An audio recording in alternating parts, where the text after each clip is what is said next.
Good morning, traders, and welcome to the daily call today, Friday, the 17th of March. Okay, before we do get started, please understand that any advice in this session is of a general nature only and that your personal circumstances have not been taken into consideration. All right, so let us kick off with what happened in yesterday's session with, let's have a look at Australia. Pretty much the numbers came in under expectation. As a result, the Aussie dollar lost ground against most majors. The major news to come out of Asia yesterday was really in China, and that was that there was an interest rate increase in China. Now the reaction in both, say, the Aussie dollar and the Kiwi, which are heavily dependent on China, was fairly limited, and that was mainly as a result of the negative or the down soft data that we received over here on the unemployment rate. In Europe had a very quiet session yesterday, not much action. CPI numbers were on forecast, and again, it was a relatively quiet session. I think we were limited to a trading range of around about 60 odd pips. So that was all in Europe.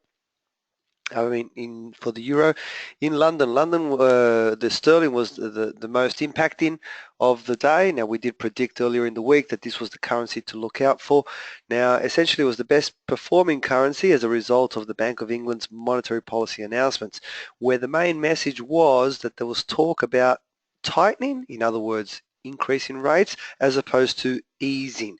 Now, they did go one step further, and they used the words that a rate hike could be needed sooner rather than later. So as a result, we even saw this in the voting, where we actually had, of the 9 committee members, we had one of the committee members vote straight away for a rate increase. And so that's these numbers over here that you can see, the 108, and it's always, normally when it's a unanimous decision, 009 was the forecast, but actually one of the members voted that they needed to increase straight away. So this had a major impact in the market. I think the GBP shot up 100 plus pips straight away.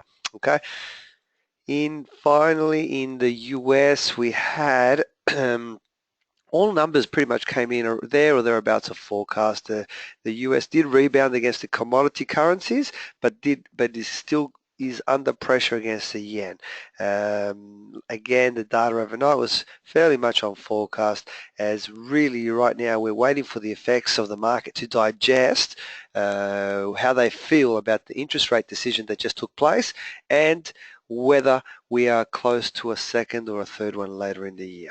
Okay, all right, time to move for the chart of the day. Now, I've actually got 3 charts for you today, and you all know that we're doing a trading challenge at the moment, and I've actually got 3 triggered trades. I'm going to show them to you. I will send out these tweets separately, but nevertheless, here they are. If anybody wants to join the trading challenge and you're not aware of it and you're watching this video for whatever reason, go to csctraders.com.au, and under one of those headings you will see trading challenge. Just click on that and the details will be there. Trade number 1.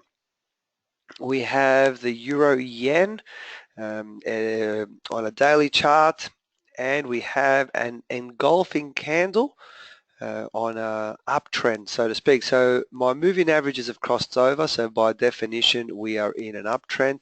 The market has gone, it's retraced back, it's delivered us an engulfing candle situation. There is no fractal here yet, so it's a little bit of an aggressive trade. The way that you trade it is you open the trade at the open, which I already have.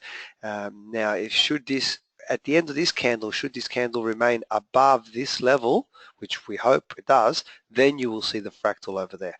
Okay, so that's the first trade, an engulfing candle on the euro yen. Next one, we have the Euro Aussie, almost an identical setup, but this one is an inside candle. So this one, basically, you can place your pending order. It's very close to triggering. At the time of me making this recording, it has not triggered yet, but we're very close, and it's the same reasoning again. So the moving averages have crossed over. We're in an uptrend, and it's pulled back, giving us an inside candle ready to go. And this time you can see that the fractal is there because it's an inside candle. The last one is a Kiwi dollar daily, and this one is in reverse. We are on a downtrend.